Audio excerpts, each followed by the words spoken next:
This is ACOFAE.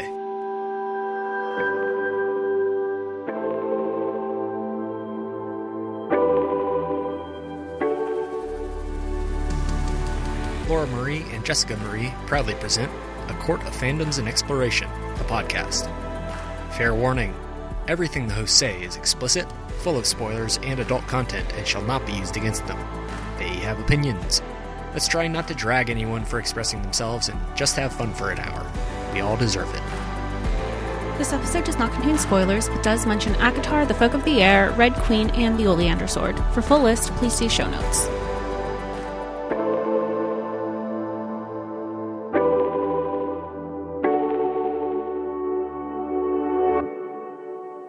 Everybody, and welcome to A Court of Fandoms and Exploration, your weekly deep dive into the YA literature and fandoms that we love. I'm Laura Marie. And I'm Jessica Marie. And today we are discussing and continuing the Shatter Me series. And today we are talking about books 2, 3, and 4. That is Unravel Me, Ignite Me, and Restore Me. And Jess, okay, you have read this series. This is a reread for you. Out of books 2, 3, and 4, which one do you like the most? This is one of the questions that I was going to ask you too, but I was going to actually ask at the end of the, I think I know which one of yours is, but I would say the Ignite Me, so the third book of the 3 that we're reading, is definitely my favorite. I feel like it's pretty obvious. Sometimes if you've read it or if you've been listening to the podcast, I want to guess. You tell me yours, or should I guess yours? No, I will tell you mine at the end because that's perfect bookend. That's a perfect bookend situation. We talked about book 1, obviously, in our previous Shatter Me episode. I had problems. Oh boy, did I have problems. But you had a lot of guesses also that I feel like I had an attempt a poker face. And I'm like, interesting. Interesting. Because you're so astute into like, you just have a bigger picture always in mind. So it's like, and why do you think that? Because you were on track in the first book the whole time. The whole time, which is validating, but also like, kind of weird, I guess. I don't know, because I did not see these other twists coming later on. I knew there was going to be something. Obviously, this is a long series with lots of novellas, lots of things. But I didn't see some of that stuff coming. And I have the hottest of hot takes that I will also save for the end. But Jess, who are the characters in these books? All right, so we have some returning characters. I mean, I'll list them out. Some are more prevalent in the 3 that we read as opposed to the end. But Juliette is back. You have Castle, who kind of oversees this thing called a mega point, which we hear about more at the end of the first book, Shatter Me. You have Aaron Warner, Adam Kent, James Kent, Kenji Kishimoto, Emmeline, who you later find out in all the way in the and Restore Me is Juliette's biological sister. And then we also meet some of the other children of the other Supreme Sector leaders, but they play more of a role later on in the series, except for Nazira in book 4, and Lena, who is the ex-fiance of Aaron. Oh, that girl. I know. So if we go in order, then we start very quickly with Unravel Me. Juliette is depressed in Omega Point.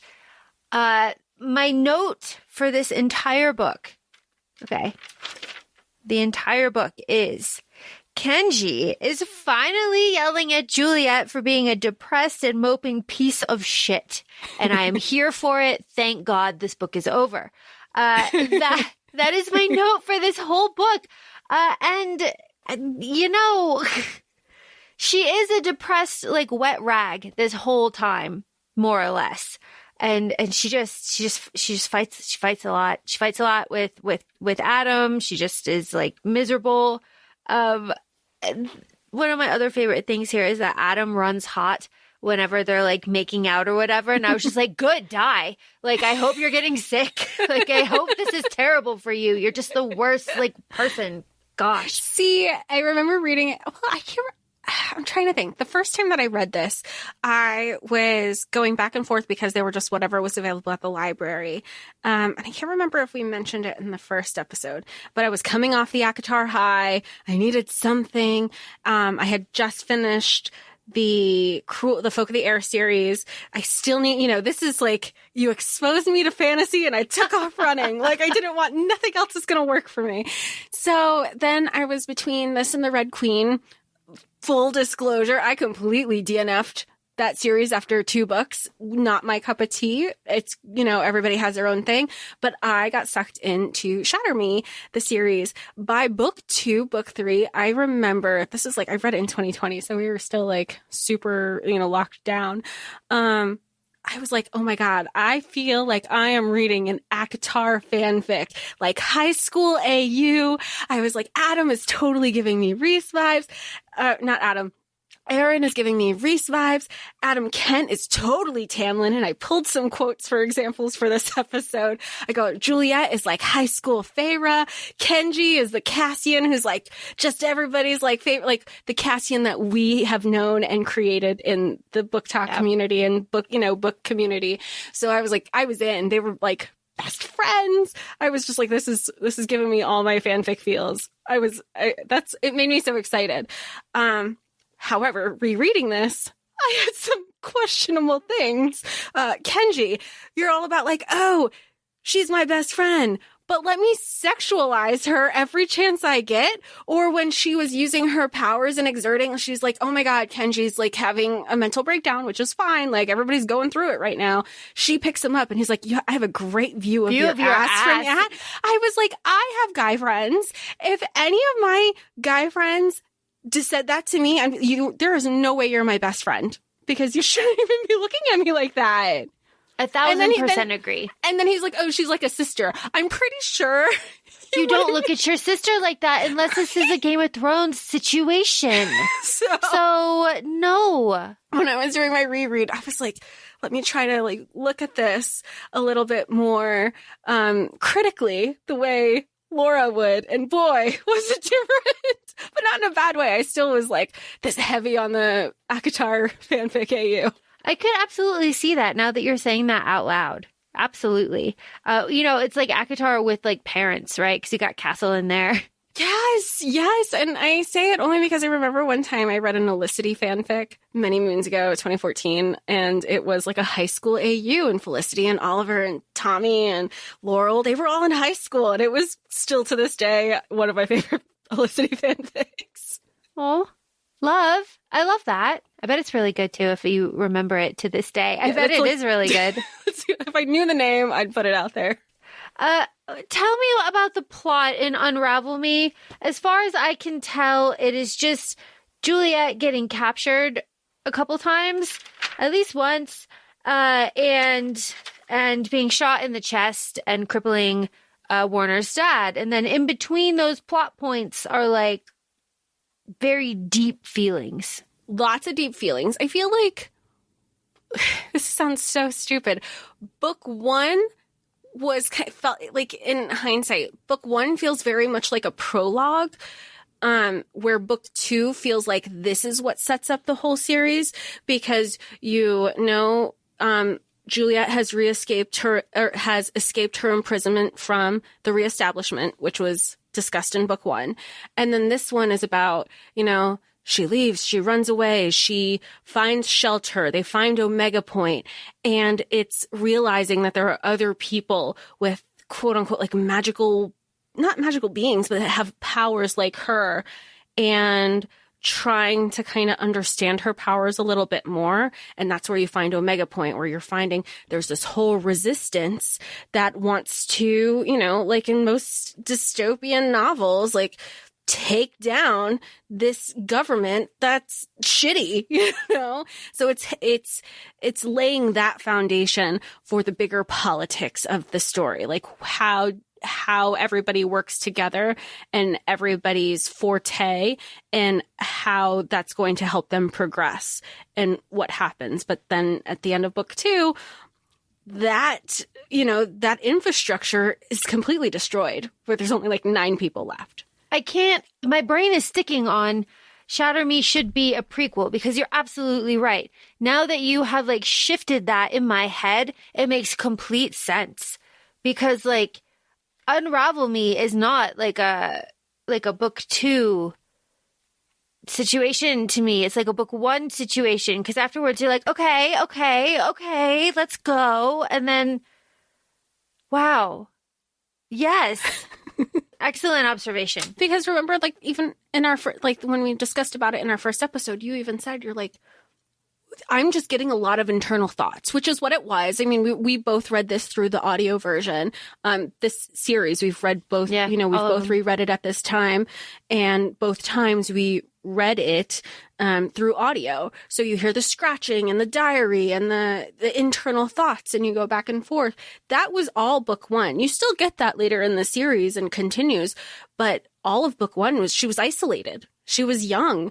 That was a comment you said. You're like, even though she was X, age, mentally, she's stuck and isolated in this other age because she's had no interactions or no growth with anybody for all this time. You bring up a fantastic, fantastic point when you say that. So she does feel very young.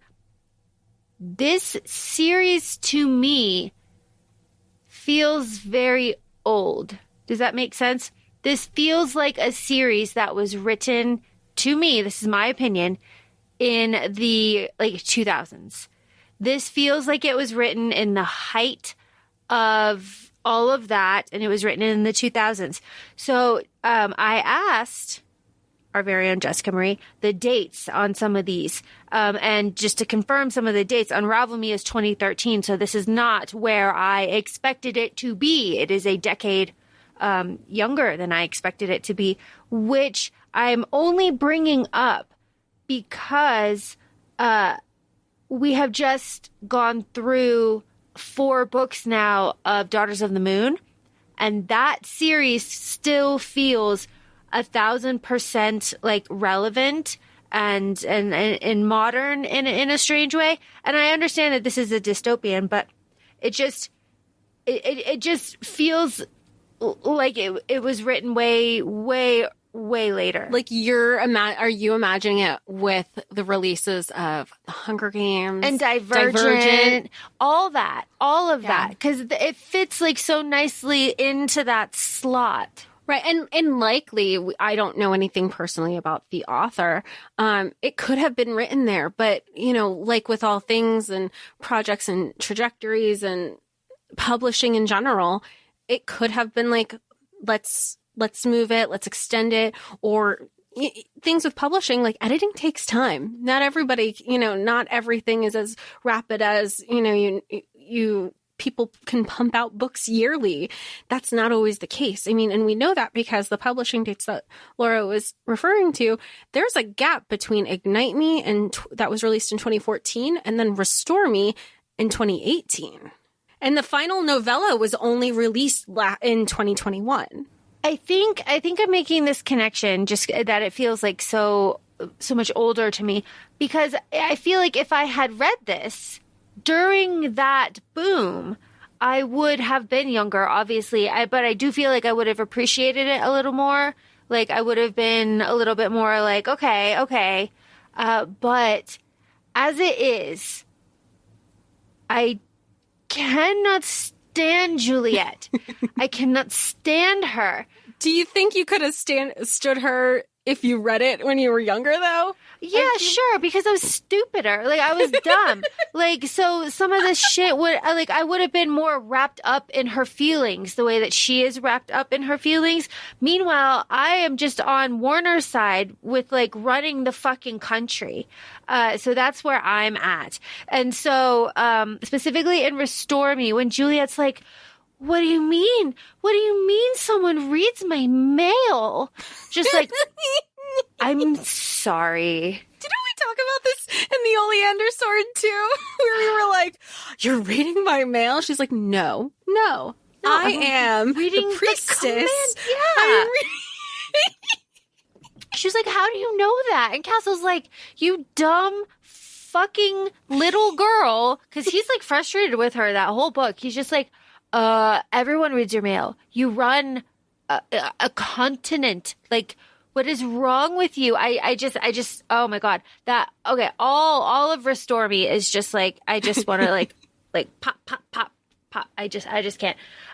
So okay. Something that I do want to point out here, though, is in this series, I have been continuously and constantly surprised by the extreme violence that happens, and happens kind of out of nowhere. And I know that that's like to show us that Juliette is kind of like, I understand that, but like, when she just like goes up to Paris, Warner's dad, and just like starts shooting him, right? Like bam, bam, just start. And then later she's like, I was torturing him. Damn. I was enjoying that for a hot second. Like it's just the extreme waves of violence. Like later she crushes his ankles and like rips his feet out, like I don't know. It was very surprising to me to have that kind of graphic violence. I say graphic, I guess maybe surprising violence in books that are skewed so goddamn young, because she's so young. Do you think that was supposed to reflect kind of how she was in her, like, I don't want to say journey with rage, but her emotions were very much like a pendulum, where she was young and naive and I don't understand why doesn't war like, and that was a frustrating thing that I had with Juliette, where she played dumb and she's like, but I just don't, I'm going to say this even though I know what my feelings are. And and Aaron and Kenji are like, stop playing stupid. You know why. And I know one of the frustrations that you had in Restore Me, you said, it was one of the miscommunication tropes. But at least in Ignite Me and even in Unravel Me, how many times was Aaron like, stop? You know how I feel about you. I've told you how many times. Like, don't be playing stupid. This has never been a friend situation. I have been in love with you my entire life, basically. And don't try to be like, oh, but I'm just trying to be nice. Or when it just felt very pick me energy. Like, oh, what? We're just friends. I'm just trying. No, you mean when they almost fuck twice after Juliette shoots Warner's dad, Paris, in the legs, and they take Warner hostage, and Juliette has to go interrogate him, and she almost fucks him twice. She gets him down to his undies, right? And she sees both of his tattoos. And like, God damn.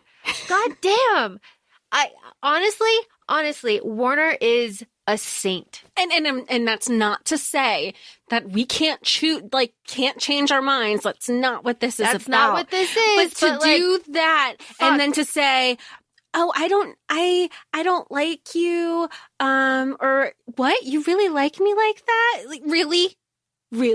Yeah. I know you were isolated, but you weren't that isolated, because you were, cuddling with, spoiler, his half brother when you were confined in book 1. Yeah. So like, and like in a relationship, not just cuddling, but whatever. Yeah. And I asked Jess before we started recording if Adam and Juliette were fucking, and you said no. And that, that makes total sense. I read it. Yeah. And that makes sense. They were just like hot and heavy, hot and petting, but like, damn. I was just like, so like my things here are like Warner has like these things. He reveals that he can sense other people's like feelings and stuff. Like a true empath. Yeah. And like, that is really nice. I like that trope. In a couple, I like that. And then he learns that he can touch Juliette for real and like all this like stuff. But even before all of that, he has constantly been, and this is why I like compared him to Reese after like my ACOTAR, like immediately after, is like one of his lines is like, you are confident, you are stubborn, you are resilient, you are brave, you are so strong, you could conquer the world. And it frustrates me that you don't want to. I don't understand. I don't see it. I don't get it.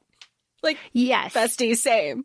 Yes. But you could come say that to me. I'll be totally fine. Yes. Oh my gosh. And Warner says that. And actually Juliette also says that about Warner. And we'll get to that. Are we done? Are we done with Unravel Me? Like, Juliette gets shot in the chest and left for dead. That's the big thing there. Yeah, and then he's a conduit because he not only is he an empath, he can also take he's like learning to take other people's powers. The twins, who are also the nurses, he is a kind of the conduit to help heal her. And now nobody knows that. Everybody just thinks she was shot for dead. She's dead. So nobody knows that she's still alive. So he takes her back to his place, into his private quarters, and like nurses her back to health. And basically, like, even when she's healthy, like, they're learning to have a plan and to train her capabilities, and his own too. So that's kind of where we end at Unravel Me. Juliette says she will fight and the gloves are coming off. Bam, bam. It's really just a lot. And actually, my second favorite part, I said my first was Kenji yelling at her about being like a sad, wet blanket. My second is Warner being like, well, you didn't want to fucking be there. You were there for how long? And you couldn't like figure out where your room was. You didn't know the doors were. You didn't want to try. Like, and he's like, Yeah. I get it. You were in a depressive state, but if you really, truly wanted to get out of there, you were there twice as long as I was, 3 times as long as I was. You could have found a way. Yeah. But she just wasn't there yet. And I do like that to some extent, people are calling her out on her bullshit, and she doesn't get to like lean into but you don't understand. I'll say it once. I'll say it again. Every single one of these characters in the books we needed like somebody write in a therapist for every single one. Yeah. Every single one. Every single one. Okay. I guess we can also point out that when Warner escapes from Omega Point, his dad comes in and fucking bombs the place and wipes it from the ground. So when Juliette wakes up in Ignite Me, written in 2014, she's told that Omega Point is destroyed and that everyone is dead. What a fucking rude way to wake up, honestly. But I get it. Juliette is always waking up from being knocked out. And I know that is like a trope and I know, but it doesn't stop. I have read up to book 6. This continues. This is a trend with her. It is what it is. I don't know. What do we get in Ignite Me? In Ignite Me, we get Warner's background stuff. We get De La Lue. We get his mom's stuff. We get his dad's stuff. We get all that. We get all the mommy and daddy issues from Warner. Poor kid. He's a man. Like he is, and he is actively recognizing it too, though. He's like, I get it. I know I should hate these people, but I can't help but, that's its own conversation with the issues that he has. But I appreciate the communication that he has here. No, this is what we talked about. This is what we said. Why are you doing this? Okay, I can't stop you, but here are the tools and the necessary things if you need to get a hold of me, and that happens. I mean, he's confused too, but he's like, I don't fucking understand why you keep picking Adam over me. And this is just like the big feels part of part of everything. He goes, there's this line that I wrote, like, Warner's trying to understand why Juliette keeps picking Adam. He goes, because he's kind to you, because he's offered you basic charity. Yeah. And it reminded me of one of our many favorite ACOFAE quotes, where Faye was saying, I'm thinking that I was a lonely, hopeless person, and I might have fallen in love with the first thing that showed me a hint of kindness and safety. And I'm thinking maybe he knew that too. Maybe not actively, but maybe he just wanted somebody, or he wanted to be that person for someone. And maybe that worked out for who I was before, but maybe it doesn't work for who I am now. And that is exactly, on top of like what I had said earlier about like how I connected the characters, that's exactly the situation. And we spoke earlier this week in a voice memo about talking about how toxic Adam is in this book. How many times did Juliette have to say no? How many times did she have to say, we've broke up a million times. We broke up a million times in front of other people. What aren't you getting through your head? It's rough out there. And so embarrassing because everything that they do happens in public, right? They can't ever have a private goddamn conversation. It is always in the hallways. It's always in like cafeterias. It's always in rooms with other people. It is just so freaking embarrassing. If we pivot back to Warner, I have some like notes about Warner. We learn that the thing that Juliette was really holding over Warner was the simulation chamber. That she like finds out that it wasn't real. And even Adam is like, you're so dumb. Like, of course it's not real. Of course it wasn't fucking real. And I did appreciate that when even Adam is just like, how fucking stupid are you? Like, no one. She was like, but you told me that it was okay and it wasn't my fault. And he was like, 'cause it wasn't real. Everyone thought that. No one knew why you were freaking out. Yeah, we know everybody was wondering, like, are you okay? But you know, and also to follow up with that, it's where she has to wrap her head around that situation, the thing that she was holding over Warner's head. Warner, she's like, look, I just have to like really process this new you. He goes, Aaron says, that's a you thing. Yes. I have never been. You're thinking that I'm this different person. I am the same person who you concocted all up in your head. That's a you thing you have to process because he's like, I have been truthful. I have been honest, blah, blah, blah, blah, blah, up until this point, like, which he had. Except for the parent thing, but I totally like that. I understand the fuck out of that. Me too. I'm more upset. You know that TikTok audio that's going around? It's like, he's a good man. That's how I felt with Warner this whole time. He's a good man, Savannah. I was Team Warner since day one. Yeah, and it's so hard, especially like, you know, I do really love when Warner calls Adam just like a boring automaton. It's just like so good. It's so good. But we learn when I hear that they share some of the same qualities as dogs. Yes, as dogs. You should get one of those. You should get one of those instead. It's just so good. It's just like, yes, absolutely 1,000% yes. Oh my gosh. Because then we get, you know, De La Lu, and like we find out in I think Restore Me, like who De La Lu is, like the grandfather, all that stuff.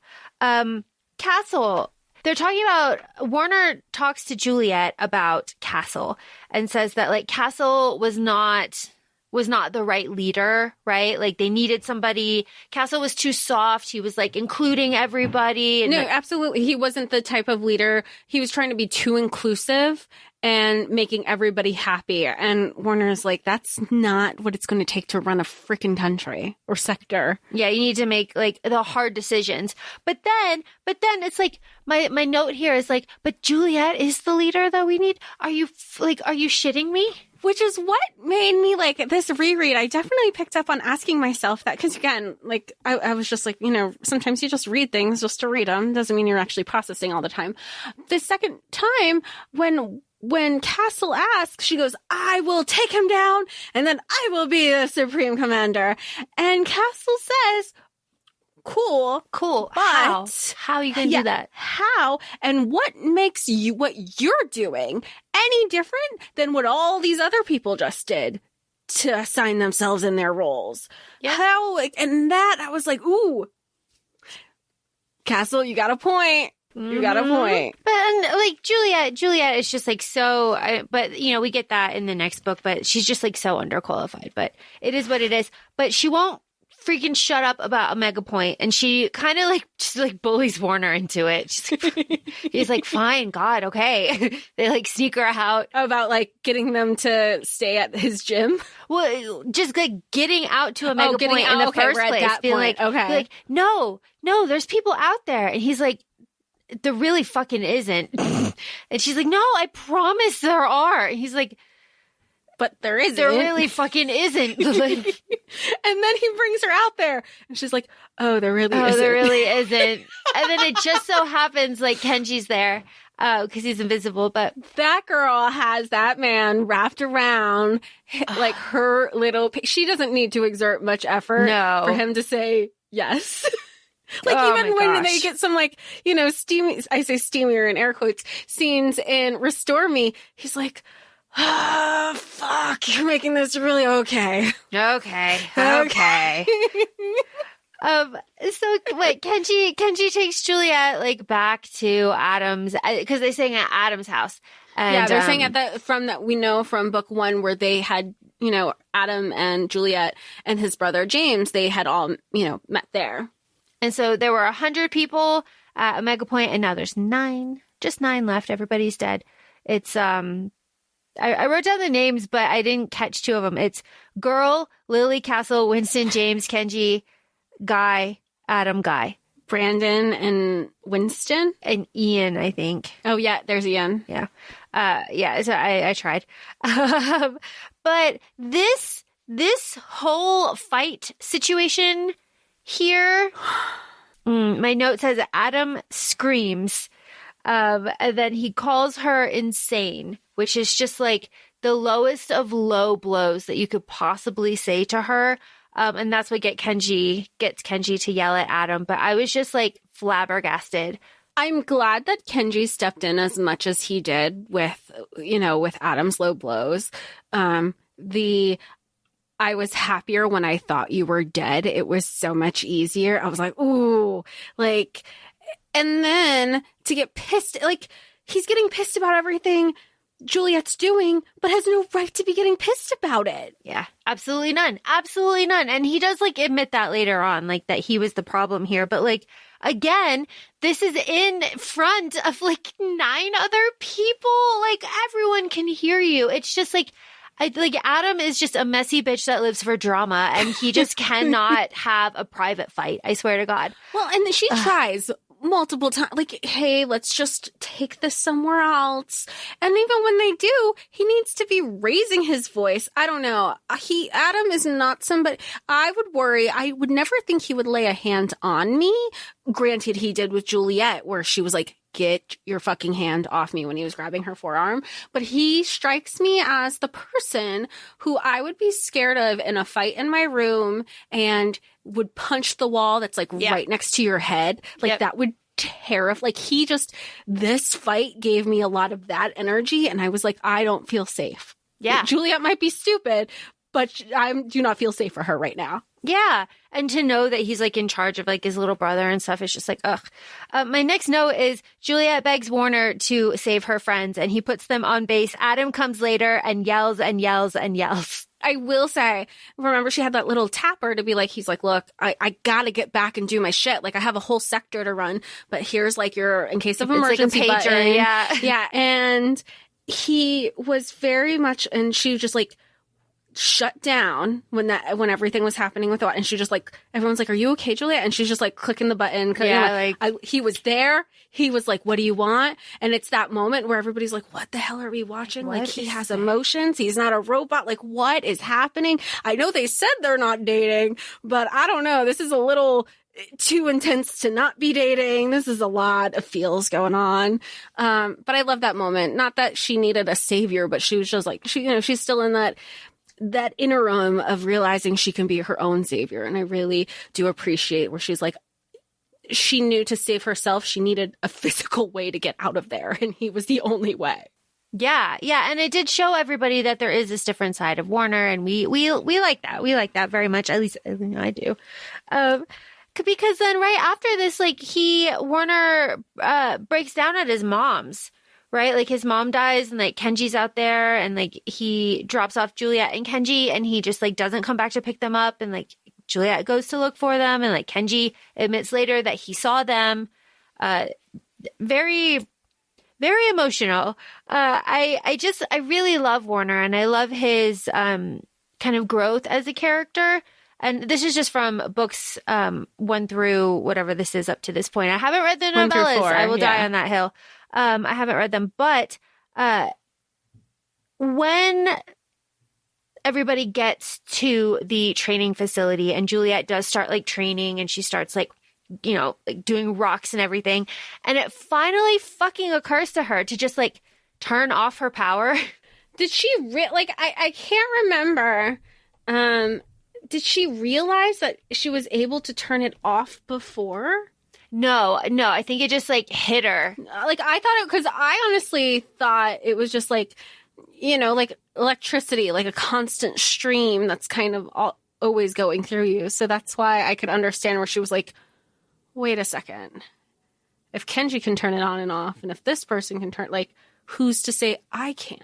And she didn't until she realized that Kenji could have been hurt. Mm-hmm. Yeah, she needed like a catalyst or whatever. Which is also another fucking shitty thing that, I'm sorry, I was really aggressive, Adam did, where he didn't know that she could turn it on and off to make Juliette touch Kenji. Like, that was so fucking shit. Like knowing what happened the last time he touched Juliette with her power, and that was completely accidental. Oh, yeah. The first time was accidental. Yeah. The first time was accidental. The second time it was Warner who was like, she was like, wait, I swear to God I didn't touch him. Yeah, it was Warner. But the first time it almost killed him. Yeah. And then this time. Yeah, it was so Adam. And Adam did it with like malicious intent. It wasn't like, oh my God, I'm so sorry, I didn't mean to do that. He like grabbed her and like it was a whole. He's just so toxic. I get that he apologized. I'm sure there's like Adam Ken apologists out there. There are. I went on Reddit. Oh, of course. Like, okay, he apologized. Okay, bye. On to the next. He's just like the absolute worst. But we can say on to the next. And in this book, we get the quote. We get the sexy time quote. We get lift your hips for me, love. I have a hot take. Do you want to hear it? Of course. This is not the hottest of hot takes that I have. This is my lukewarm take. I have a lukewarm take. Here's my lukewarm take. I don't like love. Like as her nickname? Yep. Lift your hips for me, love. Come here, love. Love. What do you do? I hate it. I will say, it's very casual. I mean, we have a friend who, like, sometimes you just like, thanks, love. Like, I say that to some of my friends when I'm, like, sending a DM or something. So, I get it. I don't think that that's a hot take. Like, there's better nicknames, but it's also like... Here's the thing. Because we read this in audio, and he has just, like, the straightest American accent here. If he had an accent, and Australian accent, or anything, anything where that kind of thing just rolls off the tongue, right? Where it's kind of like an afterthought kind of thing, then I would be 1,000% on board with it. But because it was presented to me as a straight white man in an American accent, I'm just like, I hate this. That makes sense. Does it? Damn. Yeah, but that makes sense. I feel like, I wonder, you know, I saw somebody, maybe in 2020, say on a TikTok that when they read, not audio, when they physically read a book, they imagine the male characters, like the main male characters with an accent, usually like a British accent. So I thought I wonder how many people read, you know, I've never read in an accent before, maybe with the exception of Castile from Blood and Ash, because of Stina's accent that she's given him. But I've never read anything in an accent. So I don't know if that maybe... Like, I understand the quote-unquote lukewarm take, but it, like, just, I don't know. I don't love it, but I don't hate it. Like, there are better, like, there are worse nicknames and there are better nicknames, so. It's just one of those things. He just constantly says it, so it's just like, It is like, I mean, if you control F, I'm sure you know, I don't know. We're almost at the end of this book. Juliette gives her speech to the soldiers, you know, very, you know, woo, let's overthrow the government, woo. I do like how some of the soldiers were like, is this a fucking test? Like, are we supposed to? And one was like, yay, we're all going to do it. And they were like, oh, phew, okay, yay, we're all going to do it. Let's overthrow the government. Woo. But like, in fairness, they've been ruled by fear for how many years? So they could, you know, what's that other sound? It's like, if you got problems, and from on TikTok, and there was like, got them, catch these motherfuckers. Like, they were easily in a, do we expose ourselves that we hate the regime? It's like, but they're going to war. And then Adam and Warner find out that they're brothers. My notes on this battle are very vague. It's Juliette pushes soldiers off boat with her magic power. Her power, just like whoosh, whoosh. And then my next thing is she's attacked. She is lost on a boat and doesn't understand how boats work. Then Juliette's like fighting, and then she gets to the sound wave room. Yes. With the pulsing. It was like, with the pulsing. Yeah. It's like, wah, wah, wah, wah, wah. And Kenji's in there. He's trying to warn her. He's like, invisible and like dying. Wah, wah, wah, wah, wah. And then Juliette like figures out what's going on, and she, rises up. I imagine if this were on screen, it would be a very powerful moment, right? She's like rising up against the waves. He's like shy, Yeah. And then she fucking shatters those ankles, man. What I will say about this, where she like unalives, Paris, I can't think of his name. Not Anderson. Warner. Anderson, thank you. What I like about this is that I don't want to say feels full circle, but it definitely feels like start point, end point. There's a part earlier in one of the books we read where everybody is, I think it was at the fake Omega Point at Adam's house, where everyone's like, don't move, Warner. If you move, we're going to shoot. We're going to do this, blah, blah, blah. And Aaron's like, do it. All y'all are all about talk. Well, quit talking and just do the action that you said you're going to do. If you want to threaten me, just follow through. No questions asked. And everyone was like, hesitating.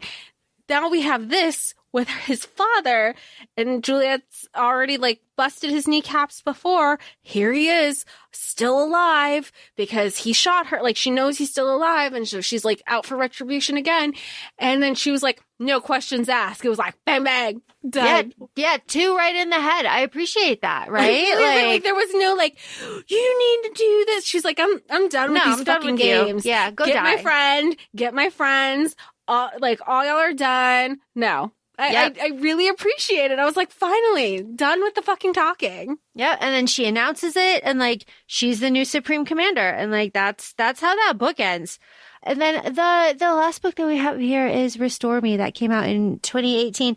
I like this book. We get Warner's POV, which I thought was very interesting, and in the audio, it is a male narrator. And the only note that I have for this says, Juliette is supreme now. Oh, and just massively fucking it up at every single turn. And it's What do you mean I have mail? I have to read it every day? Poor De La Lou is so stressed. He's like, I'm sorry. I don't want to like... I know you're fucking my grandson, but like... What do you mean I have a bedroom?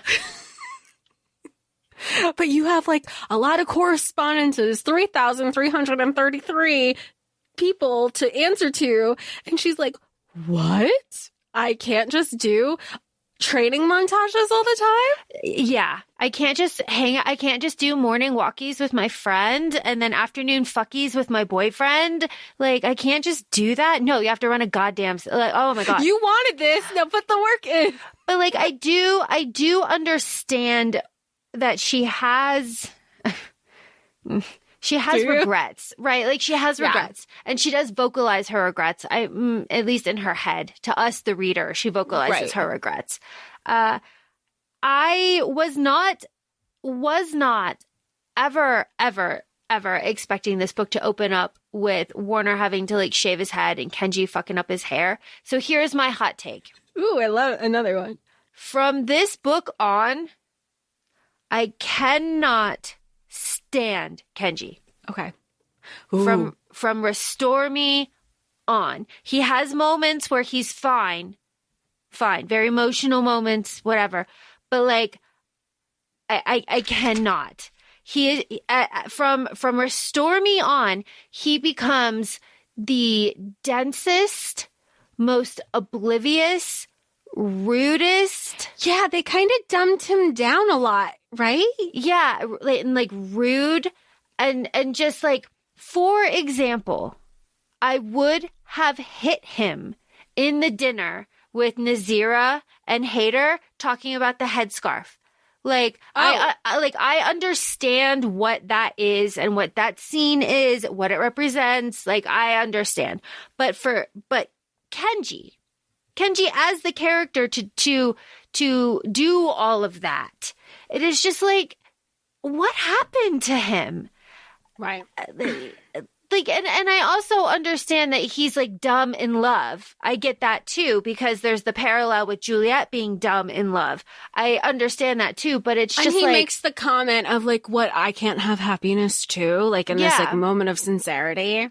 But then how about when Aaron and Juliette had their umpteenth breakup in Restore Me, and he's actually having a panic attack where he needs his medication, and Kenji's like, what are you doing, bro? Why are you on the floor, bro? Why are you naked in a pile of crying? Are you crying? Why are there blankets on the floor? Like, what are you doing? What are you doing? Are you blind? Like, can you not see that this, like, I just do not understand. And then when he does understand what's happening, he's like, oh, now it's weird. It's like, what the hell? But he interrupts every pivotal moment and every pivotal conversation from here on. It's just, it doesn't, did you finish the series? I can't remember. I went up to 6. Yeah. So I went up to 6. So like, it doesn't get any better. Like, there's still things like, I won't say it in this episode because like, we're just, keeping it within these 3 books that we read. But it just continues. Like in scenes where like I can see where Aaron's like, I'm gonna fucking kill him. Yeah. I'm going to I am trying to have important moments, important conversations, keep the lines of communication open, because as you know, like, just life happens where like, yeah, you could say like, oh, there's never a good time. But when you finally make that time to have those important conversations, and he like just like Kenjiing it up, I understand to an extent where that maybe that's supposed to be comedic relief, but reading it like in an audio version, I don't know if I would have felt different if I was reading a physical copy, but hearing it, I was like, again, Kenji, again. Like, it's just, but okay, if we pivot back to Juliette, another example of why Juliette, I just cannot stand her, is when Castle is like, okay, you have an RSVP. Oceania is coming. All right, so tell me, what did that say? What was it? And she was like, oh, well, like, nothing, like, really. It was just, like, super formal and, like, not signed or, like, literally anything, and said, like, see you soon. Like, one, if she's trying to, like, okay, this is just like a general, I don't know if it's a hot take, I think it's a smart take. If you're in a position of power and you don't necessarily have all the skill set, you would think like, let's delegate a little bit for help. Yes, let me have a sufficient cabinet who I can refer to help me with certain situations. Aaron even says, well, you're a little like inexperienced. That doesn't mean you can't do it. You need the right people and the right expertise in the right areas. So if I finally got an RSVP, I would have been like, even if I'm dumb, I would have been like, somebody finally RSVP'd, and they would be like, Jess, no, calm down. But reading the note, they'd be like, see you soon. It's very surreal. It's very Gossip Girl. I'd be like, see me from where? Yeah, who's hiding out? What? I would be on alert. That is not specific enough. It is very vague. Are they going to see me through a scope? Are they going to snipe me? Like, I would be paranoid. Especially after learning that Hader is like a sniper. Like all of these things. But like, that goes to, I think, Warner's POVs, and we get his exploration of grief here. We also get Adam's too. But Warner is like real fucked up about his dad being dead. Super fucked up about it. And he doesn't talk to anybody about it because he's like ashamed. And to an extent, I understand that. But his blatant, willful ignorance to politics and like what Juliette could even in like the furthest reaches, what she could possibly know, right? He's like, oh, I bet she doesn't know she's got planes. I bet she's never been on a plane. But where were all these conversations at the beginning to be like, okay, look, I know we want morning walkies and afternoon fuckies, but like, here's kind of the lineup. I think about it like, even when I was a kid, and this is going to be so simple, after Halloween, I lined up all my candy. This is going to tell you how neurotic was. I knew I had like 2 Reese's. I had how many Starbursts, how many Twix, all my candy. It was accounted for. And my brother, because he was like, he's the second born, he knew. He's like, oh, you want my Twix? I know Twix are your favorite. So you're going to have to set, like, it was a whole supply and demand. But like, before we even were allowed to eat candy, we had to allocate. We worked it out. We worked it out before, like, and that's like, I would think, again, that was on such a small scale, but I feel like taking over a sector, taking over not just a sector, the North American continent. Yeah. You're not going to say, okay, let's, I get we have breakfast. She even makes a comment of Aaron doesn't really have breakfast. He kind of has breakfast with De La Lue. He optimizes his time. So why are we not saying, let's have one of those meetings? Aaron, you, me, and De La Lue and Castle, the 4 of us will meet in the morning for breakfast. Let's see what we have. We have planes. We have this. We have that. We know we have ships because your dad was on a ship. Like, why weren't those conversations happening? And not only why weren't they happening, why were they being withheld? Or was he just like, like just blind? Like, was he just like blind to thinking that he had to share them because they were so second nature to him? I think so. I think he's just deeply upset with his own grieving process that it surprised him that these, because it does tell us like a little bit later on in Restore Me, he's like, I should have told her. I should have told her. I fucked up on that. She doesn't know how any of this works. Like, we need to present a front, like we have to be a certain way. He does have those regrets later on when he kind of like snaps out of his grief. But it's just like, more of what did you expect? Why didn't anyone communicate properly? Where are the adults? But like Castle's there, but Castle's being so fucking cryptic. It's like he's not worth being there. And I understand he's like depressed and going through his own shit. Like I get that, but enough. But it's also like a mixed bag, and it kind of goes back to kind of like, I know that we have conversations where you have to make the allowances of mental health, and that's not what we're talking about. But we're also saying, like, in this like dystopian world where Kenji even says we kind of don't have the luxury of time to process that because we are in survival mode 24/7. So Castle also wants to have his 2 cents but not do anything about it too. He's like, what do you mean you don't know this? Or how about all the fucking information that he had about Juliette? Yes. Unloaded it on Aaron, and then he was like, well, now that's on you. Yeah, you should tell her. Deal with it. You had all this information. I mean, how Aaron approached it, I would have definitely done it a little bit different. Probably been like, hey, she was like, she's like, I don't know where to start. She's like, start from the beginning. Easy. She's like, you passed out. I was beside myself. Castle came to me and said, da-da-da-da-da-da. I said, huh? I did the research. And Castle said, I did all this stuff. What do you mean your father didn't tell you? You are literally just as much of a victim as Juliette is in that moment. And he could have been like, I couldn't believe anything that he was saying because I was lost too. Went back in my father's, all his paperwork. Holy shit. I had to tell you, because she should also be holding Castle accountable for all of that too, because you're telling me she was at Omega Point this whole time and he's not divulging anything. No wonder Nazira was like, don't fucking listen to a goddamn word that anybody is saying right now. And what does Warner learn? Warner learns that Juliette has a sister, that he tortured that sister, that Juliette's real parents are alive, and that she was adopted, and that she was given to the reestablishment. The reestablishment is aware of people that have talents like hers. They call them unnaturals. They have the asylums like for that purpose. I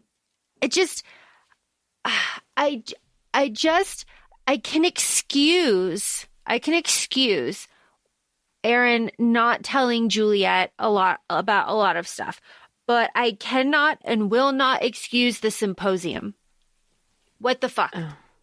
What the fuck? 600 people. Yeah, that's huge. Everybody's going to be there? Yeah, and everybody's going to be like, you're going to expose everybody to that. Yeah. Like, and you're talking with your friend, Hader, and he's like, oh, yeah, you're going to be there, right? And she's like, yeah, I'll totally be there. And he's like, it's in 2 days. She's like, fuck. Like, at that point, like, whose responsibility is it to tell her things? Right. Well, but that goes back to like, nothing was established in the beginning to be like, because again, even with like you read my messages, you read my correspondences. Who was the delegated person for that? Who was supposed to be reading the correspondences and then be the messenger to be like, hey, look, here's all the letters that we had come in. Like, here are the priorities that we need to focus on. The priorities that Kenji needs to focus on is not leaving Juliette alone while she's on her little walk, because she gets fucking shot a million times with poison. And is that ever addressed, that Kenji just like majorly fucked up there, or does she take all the blame on herself? I think he does it in the next book. Maybe it's admitted in like, because there's a couple of novellas after this where it's like almost like a strict Kenji novella, or even two. There's one novella where I think it goes back between him and Nazira POVs. But I think like he internally apologizes. I can't remember about like if it's actually in the actual novel. But I feel like he acknowledges it to Aaron, no? Or she acknowledges it to Warner to be like, I'm so stupid. Like, I should have known better. She does. She's like, it's my fault. I should have known better. I didn't turn my powers back on. I should have been more aware. Not that, like, Kenji should have stayed with us so that all the guards were still aware and, like, all of that stuff. Like, I don't know. It was just one of those, ugh.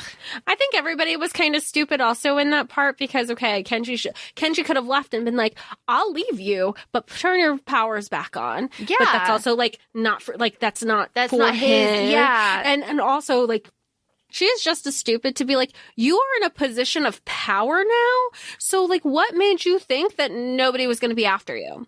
Oh, but that kind of just goes to, I think, though, my frustration that I voiced with Kenji, because when he's talking to, like, Nazira, and he's talking to Hader, and he's talking to these, like, very important people, and he's just, like, very casual and very blasé with them, and it's like, you are representing, like, come on. You're not, and here's the thing. He's not stupid. Like, he's been with Castle this whole time. He's been in leadership this whole time. And not that, like, I like to, because obviously age is different for everybody, but Castle makes it a point to say how Kenji is older than Aaron. Yeah. So, and like you said, like, he had, like, Castle has always kind of taken Kenji under his wing, like, not only as a leader, but also as, like, a surrogate son. And Juliette has made a comment, I think it was in book 2, where she said, like, oh, I didn't realize how everybody views Kenji in this, like, leadership position. Like, they look to him. Like, he is in this position of power. I just thought he was my friend. You see, like, the importance of that person. So I just... like, it's just part of those frustrations, right? Where you're like, for sometimes you can make allowances, but sometimes you're like, wait, like, there's just such a different, more efficient way that this could have been done too. Yes. I also am, there is foreshadowing here. Of course, we'll just go ahead and say it, but Juliette is very insecure in this book, and her insecurity, it just, like, bleeds off the page, right? She is being pelted with, like, you don't know everything about your boyfriend. He has this whole secret, like, life you don't know about. And then it's like, you know, you speak how many languages. She just feels very not up to the task, which she's not. And it's just, like, emphasized. And she's like, I don't know about clothes. I don't like my hair. I'm in a pink sweater. They say that over and over again. She's in her pink sweater at dinner. I guess it's like her casual wear outside of her, like, her superheroes. Suit. Yeah. And then we have Nazira, and she says it's, like, her first time, like, having, like, a girl, like, friend, which is tragic. Of course, at the end, we realize they've been friends, like, their whole life when we see the pictures. But I love Nazira. I love her introduction. I love how, like, Warner sees her and describes her.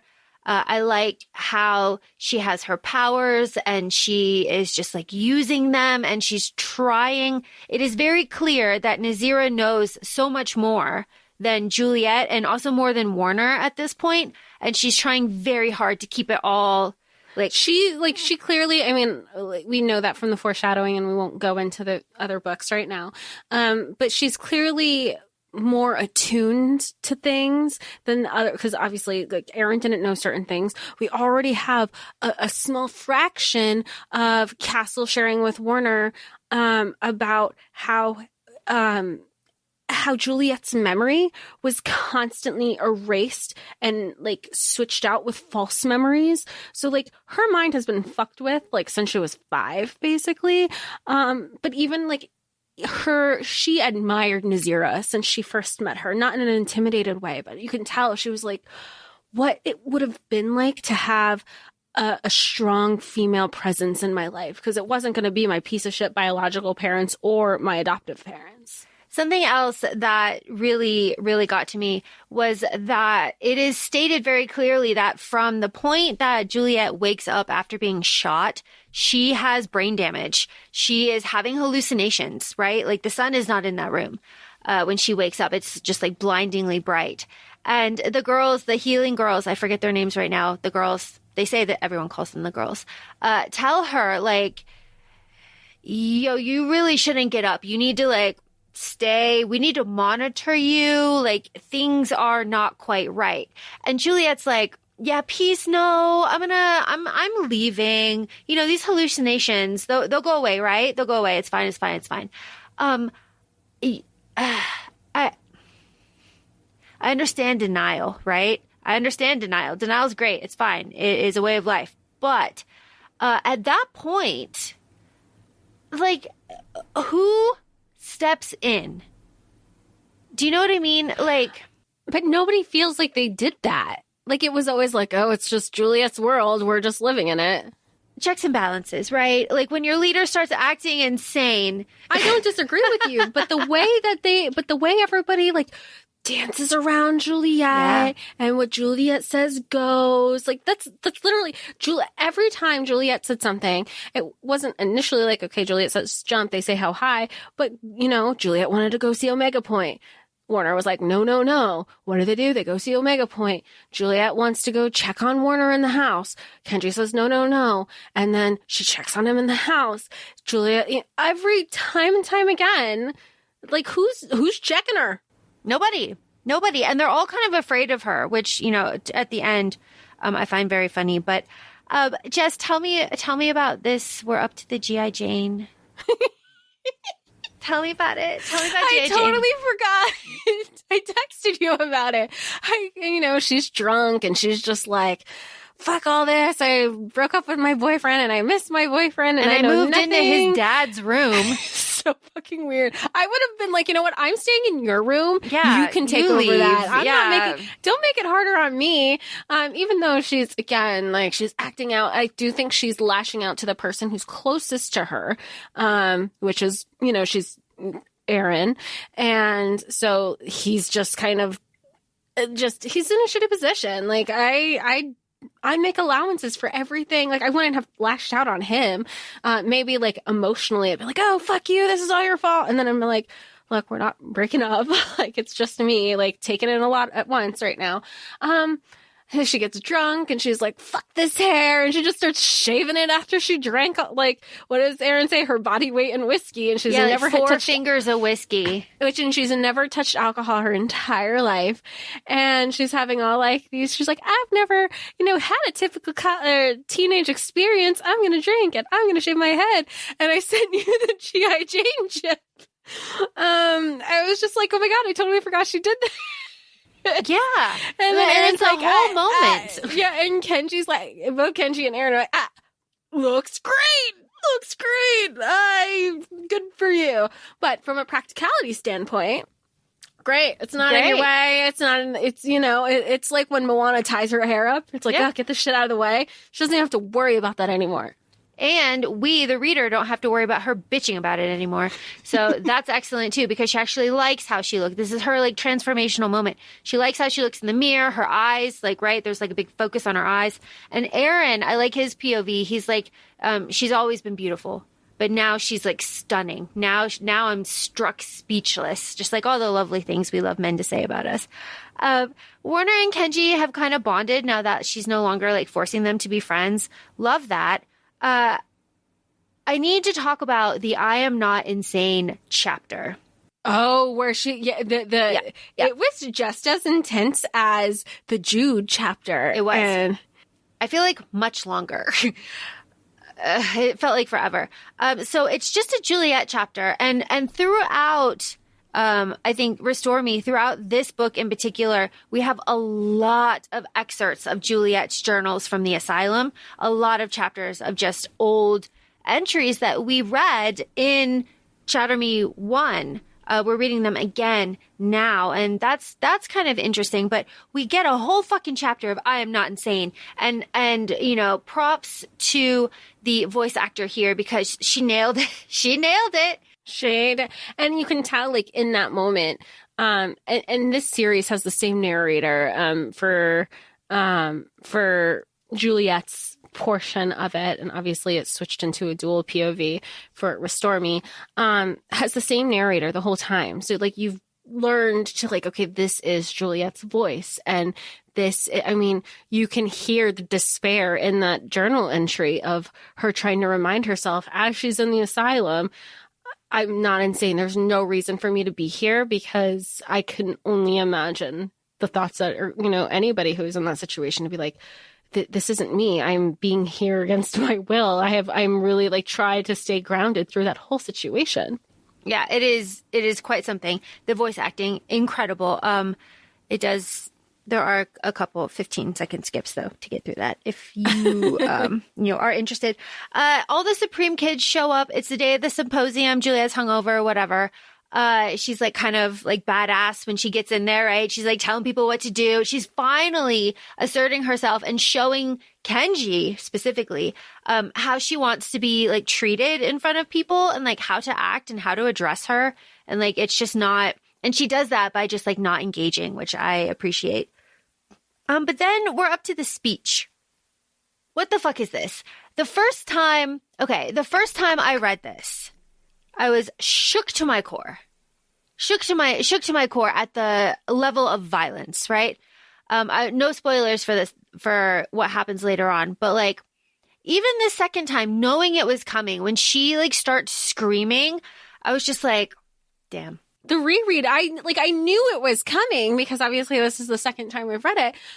But it, like, and I mean that in the sense of, you know, sometimes you could reread and you forget, God, I completely forgot that happens. Yeah. No, I knew that this was a pivotal point. I mean, it's how the book ends, more or less. Yeah. And I was like, I knew it was coming. I remember the descriptions, but hearing it, I was like, oh, why does this feel more, you know, to what you said, like, it feels more graphic than I remember. Yeah, and because there are descriptions of like she's like flayed them open and it's like split open and the blood is like pooling in to all of those people, 554, like 600 some people, just absolutely crazy.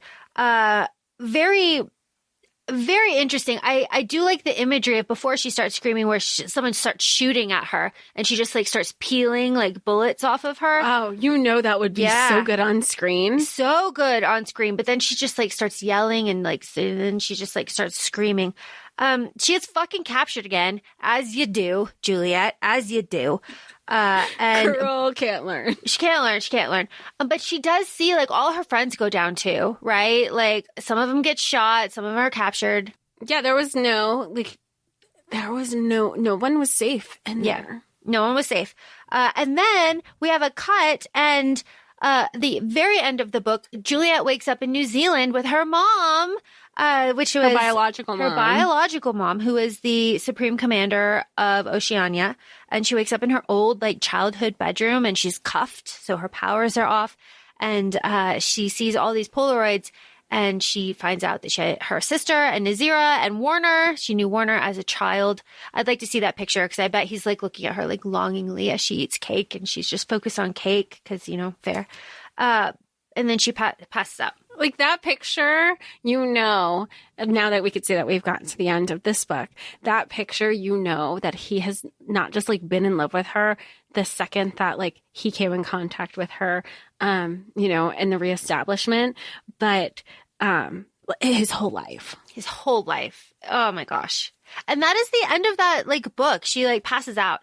Because these end kind of like on cliffhanger. So you go right into the next one. To answer the question at the beginning of the pod, this one is my favorite out of the three that we read. You were going to say, I was going to like, I bet you it's Restore Me, even though you had like some like frustrating issue.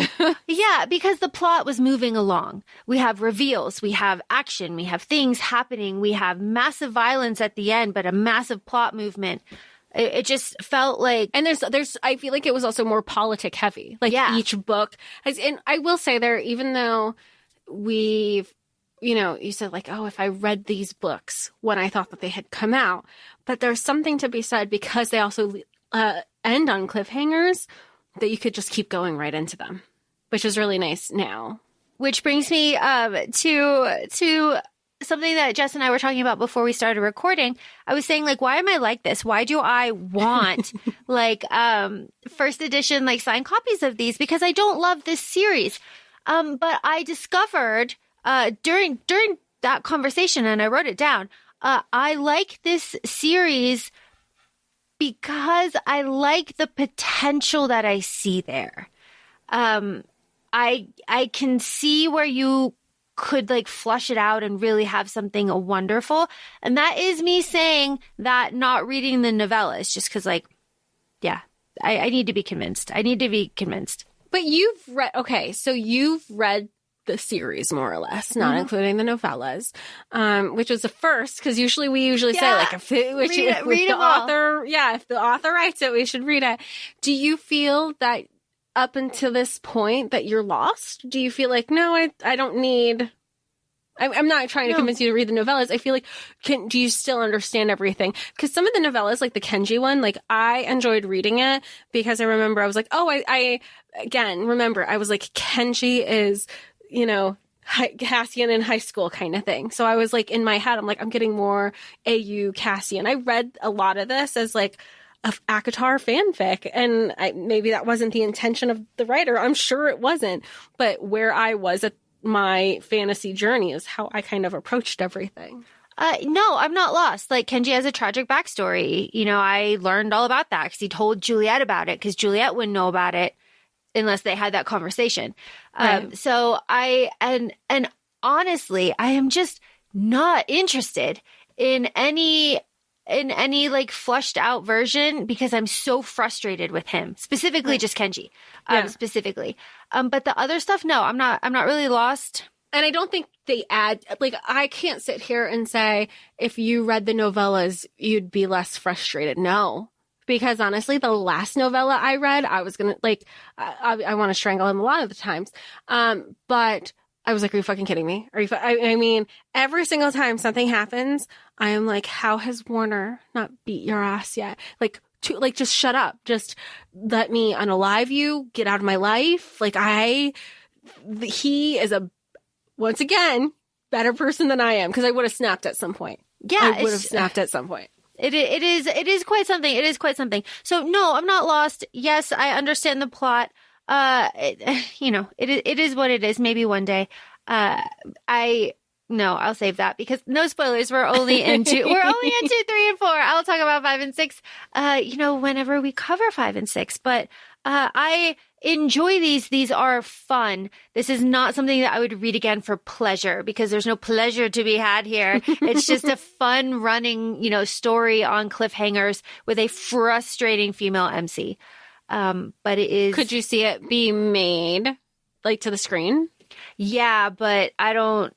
Yes, but I can only see it as like Divergent with like the suits and the I don't know. That is. Yeah, definitely. That's that's the imagery that I have with the suits. Yeah. So I don't know. This is actually not something that I would like to see on screen. I feel like there's so many other things.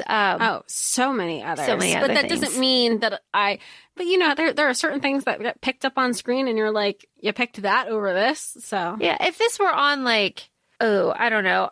I'm gonna throw it back. I'm gonna throw it back. If this were on, say, ABC Family.